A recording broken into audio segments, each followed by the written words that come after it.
Neil Fetherstonhaugh, you have been reporting on the surprising news that Daniel Kinahan is set to appear on a podcast despite being behind bars in Dubai. What is this all about? Yeah, a bit of a strange one here. I mean, Kinahan recently has been kind of like the proverbial bus in that, there was a few and far between stories about him. Now suddenly there's been a glut of stories about him. And this is on the back of, as you mentioned there, a podcast. So, Kinahan was arrested in April of this year. And I was saying to one of my Crime World colleagues that now we're going to get, sort of a rush of stories about Kinahan. And they were of the opinion that, in fact, no, we won't, because he's been arrested, he's banged up in Dubai, and we won't hear any more until he's actually extradited back to Ireland, which is expected to happen over a sort of a year, not years long, but months long process. So that's where it lay until last week, when suddenly, boom, we have all these stories coming out from this quite extraordinary interview he's given with this podcaster who has a bit of history with him. And it appears to have been, at least a large majority of it, being recorded from inside prison, because he's referring to current affairs and, the process that he's currently involved in. You mentioned James English has a bit of a history to him. Well, what is this history? So James English, he's a Scottish podcaster. He's a bit of a colourful character himself. He's seen the inside of prison from his sort of troubled upbringing. So he's kind of knows what he's talking about from a criminal perspective. Himself and Kinahan go back at least until 2022, when they did he did a proper sit-down 3-hour interview with Kinahan in Dubai, when Kinahan was a free man, obviously. And at the time, English had kind of teased this out as a world exclusive. You're going to hear Kinahan's side of the story. And we were all waiting with bated breath to see what Kinahan would say. And then the shutters came down on it. But for legal reasons, English said he wasn't allowed. He didn't specify who wouldn't allow him. Was it his legal advisors, or who basically shut it down? So he described it at the time as sort of an attack on his free speech and on Kinahan's. And that's where the story kind of lay dormant until last week. And suddenly, like I said, out of the blue, English announces with great excitement on his Instagram pages that he's finally ready to release details about this interview with Kinahan. And not only that, but more recent interviews that, like I said, appear to have been telephone conversations with Kinahan from behind bars in Dubai, which come out with some extraordinary stuff from Kinahan's perspective as he awaits extradition. So there's a bounty put on me for 5 million, which, okay, 5 million, that's like movie stuff.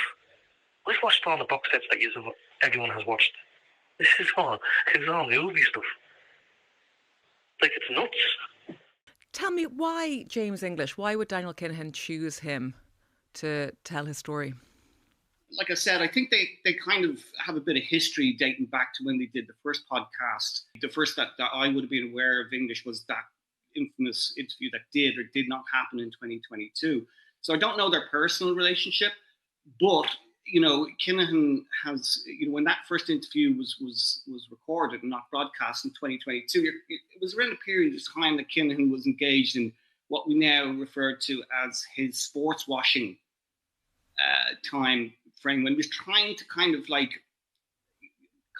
sell himself now as a respected businessman and to try and try to basically wash his tarnished reputation by presenting himself as this businessman. So it was in around that time, and he selected, sort of very carefully choreographed images of himself with various boxers, because he was trying to promote himself as a boxing promoter.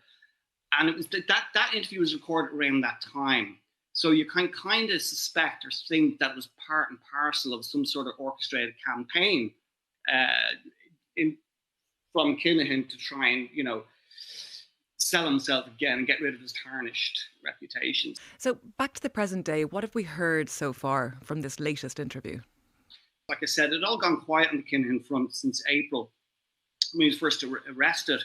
And if you look at the time frame of his right-hand man, okay, which Sean McGovern, he was he was arrested in Dubai. He was extradited over to Ireland, and has kind of now been convicted. But there was a kind of a longer time frame there. He was arrested in Dubai in October 2024, extradited back to Ireland in May 2025 on a military airplane, and convicted in June 26. So there's a few months gaps there between the various stages of him being brought to justice. McGovern obviously was famously in the Regency Hotel with Kinahan and was wounded during that shooting in 2016.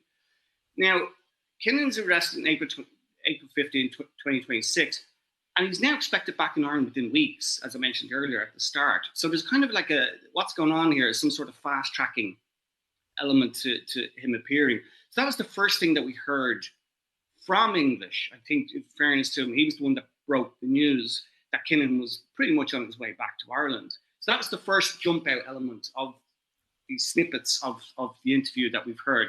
Just to clarify, we haven't heard the whole interview. It's just these little snippets, English teasing. He drops a few sort of conversational lines into the snippet, and then it moves quickly on to the next one. But that was the first jump out one. We're like, oh, Kinahan's pretty much on his way home. And from that, we've been able to kind of confirm that pretty much looks like that's the case. Portlaoise Prison is preparing for his welcome, for want of a better word, stepping up security. It's going to be one of the biggest security operations in the history of the state. There's all sorts of, preparations being brought in, armored vans to take him around, and all that sort of stuff.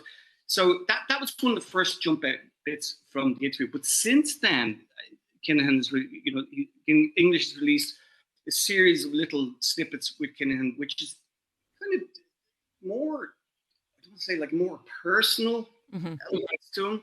He's talking about, for example, he says that he's saying looking forward to come back to Ireland, but he's referred to the fact that he's going to, and I quote, "I'll get back home and I'll have a little bit of batch bread and a packet of King crisps or Tato." Okay. He's also talking. He gets emotional about talking about his mother. He's talking about that. He's asked about this bounty that was put on his head by the U.S. authorities a couple of years ago. Kind of more personal expressions of his, what would you say, bafflement. Yes. Why he's been brought back to Ireland, but he's kind of welcoming it. He says he'll go back on any flight they want me to go back on. Baggage flight, as he refers to it as. He's willing to come back and face the music. So he's willing not to travel first class. He categorically doesn't say. I think he's trying to portray himself perhaps as a man of the people. He's just like a regular like you and I. Everybody can know I'm happy now today to get on an Emirates flight or whatever flight they want, in baggage class, economy class, any class they want, and get me home.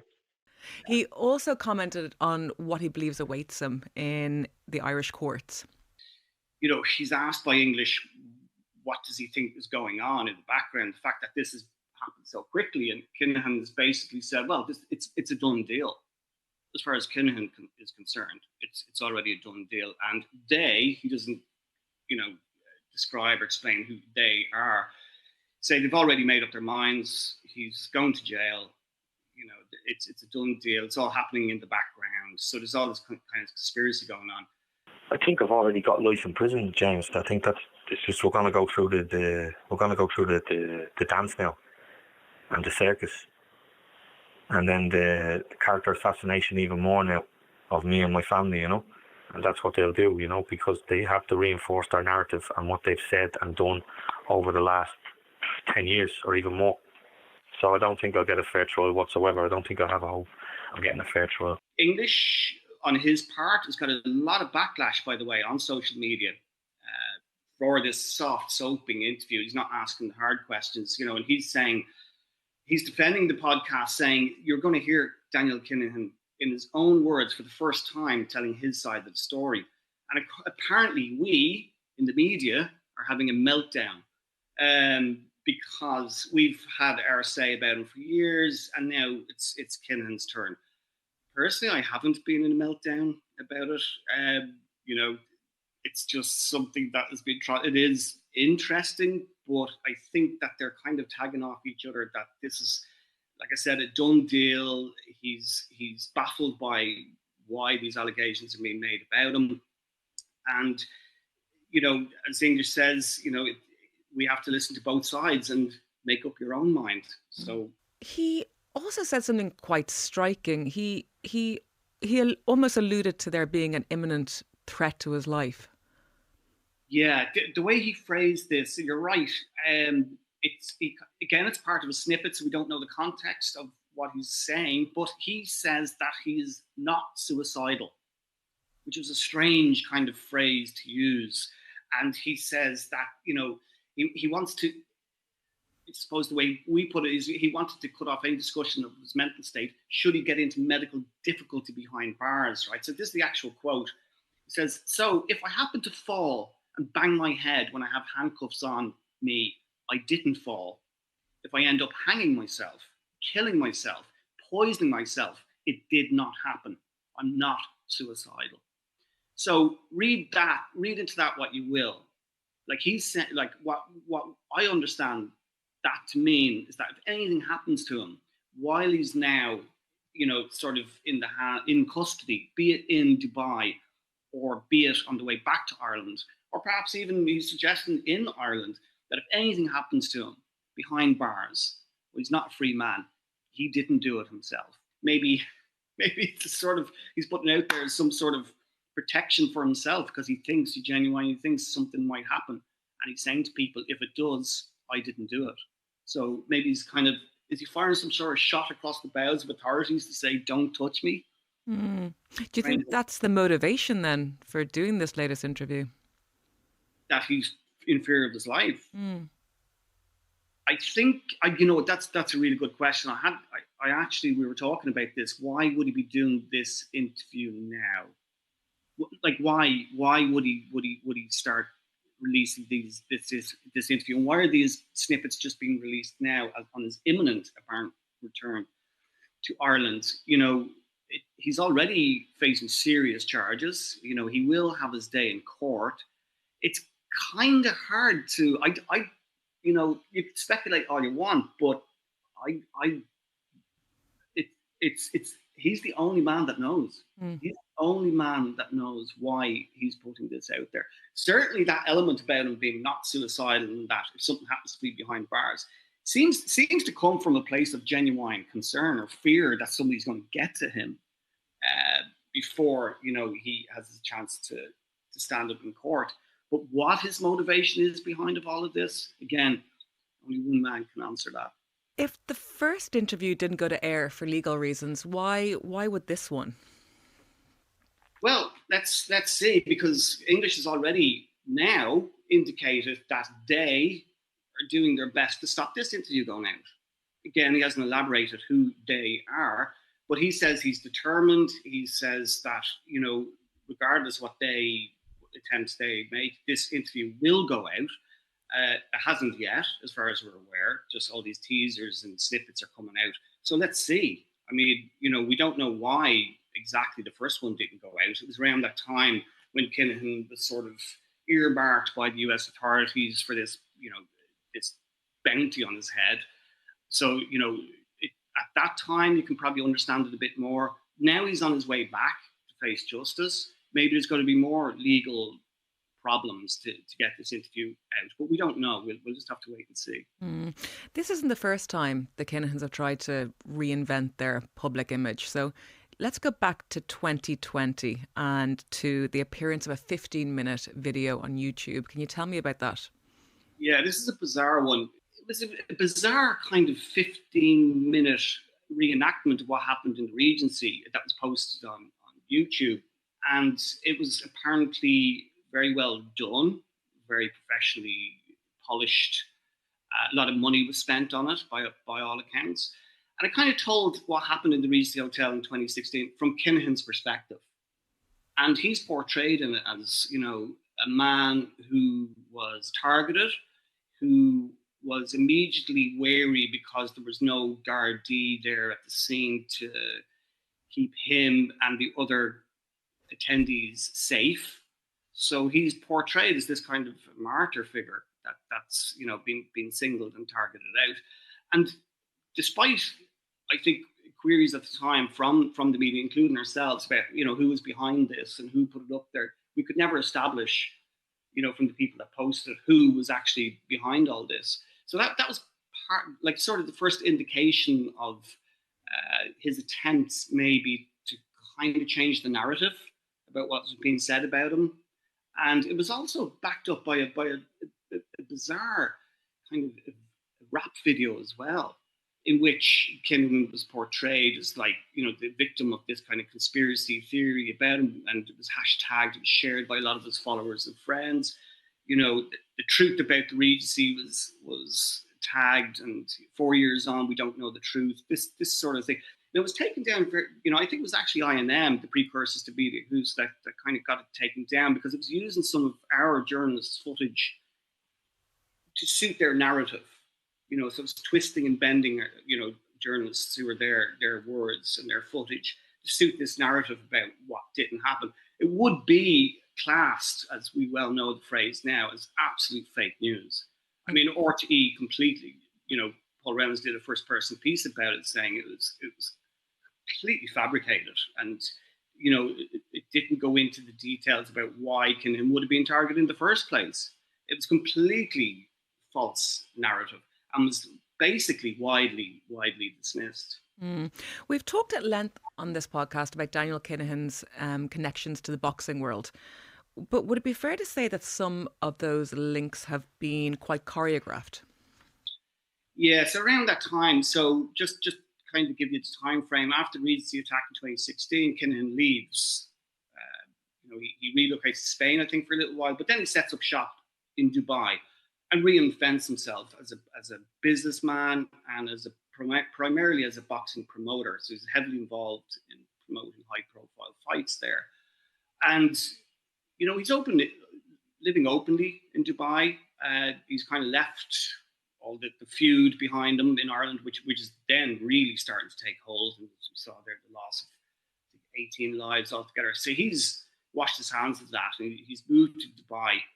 And it's through a lot of sort of like different links. He had co-funded a boxing management agency, which is originally MGM, to kind of, like, as I said, promote himself as a boxing promoter. And he was involved in sort of, like, particularly with the heavyweight superstar Tyson Fury in 2020. And he publicly credited Kinahan on social media for negotiating a multi-million-dollar fight against Anthony Joshua. So you had these pictures of Tyson in Arab headwear, arms around Kinahan, in a sunny backdrop picture, singing his praises, saying this wouldn't have happened without him. And, various other boxers in that stable coming out saying, without Daniel, I wouldn't be anywhere, thanks to him and his family. So this is all this kind of, like, narrative that was being put out there at around that time. And it actually, kind of generated, like, kind of brought in some big names. We have Bob Arum, who's the founder of Top Rank. He goes on an IFL TV video. Now, this is another company that Kinahan's kind of involved in. It's like a media broadcast company which promotes his fighters, promotes his company, promotes him.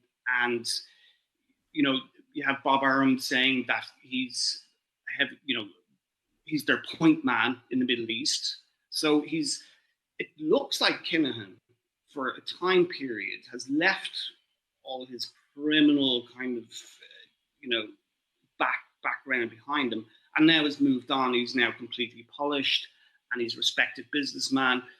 And that generates, of course, almost predictably, a backlash in that people like us in the media, boxing fans on various chat rooms, start to say, has anyone noticed just how much influence Kinahan has on the narrative of these fights? Now, before going any further, I have to say, for legal reasons, which we've often had to say before, there's no suggestion whatsoever that any of these people are involved, other people are involved in criminality. We have to say that. So, people like Tyson Fury and that would have been singing the praise. Later, they would go on to distance themselves from Kinahan, particularly because it all starts to fall apart when the US step in and they put all these bounties on the Kinahan's heads. And that's when people start to try and distance themselves from Kinahan. And that's when it all starts to kind of fall apart. You mentioned that Tyson Fury was singing his praises. A lot of Irish boxers also publicly backed him. Yeah, so let's there's a couple of names here that we would have written about at the time. Okay, we have Peter McDonough, Galway, lightweight. In 2022, he tweets, "I've had more trainers than JD Sports, more managers than Sky Sports. I was on the scrap heap in boxing and life when Daniel Kinahan gave me a second go in and out of the ring. One word to describe him: family." Another Irish fighter, Declan Geraghty from 2018. "He was my manager. He was a great manager and great for boxing."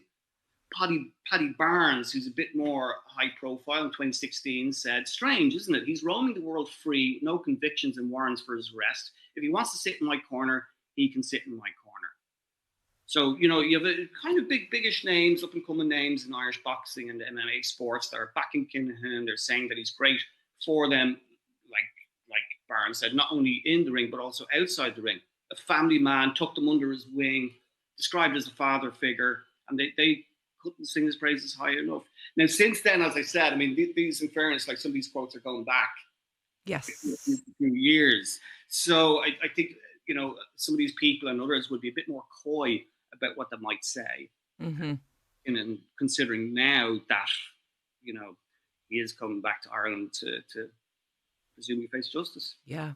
So, Neil, we're now 10 years on from perhaps the bloodiest period of the Kinahan-Hutch feud.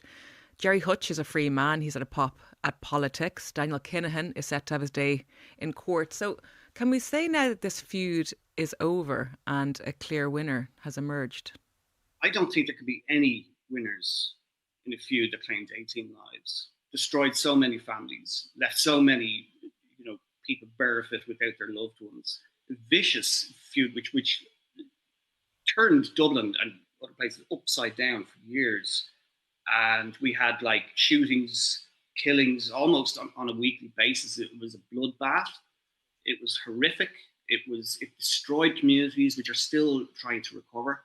It left a legacy in Ireland to this day of almost, a place that was war-torn, almost, just ripped apart, almost lawless. People, I would have traveled around at the time, people saying to me, "What's going on in Ireland?" They just had this impression that it was almost as bad or worse than the worst days of the Troubles. People would say to me, "Is it safe to go to Ireland?" So this is the reputation or the tarnished legacy that has been left behind. But, I think it was best summed up when,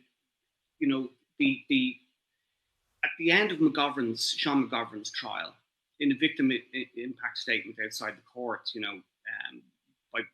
by the family of one of his innocent victims, Noel Kerwin, after McGovern was sentenced, he's gone to prison for 24 years, another life ruined, and his family's life ruined.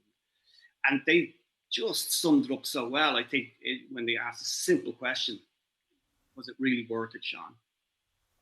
Was it really worth it? Was any of this really worth it? And the only people that can answer that question are people like Daniel Kinahan. Neil Fetherstonhaugh, thank you so much.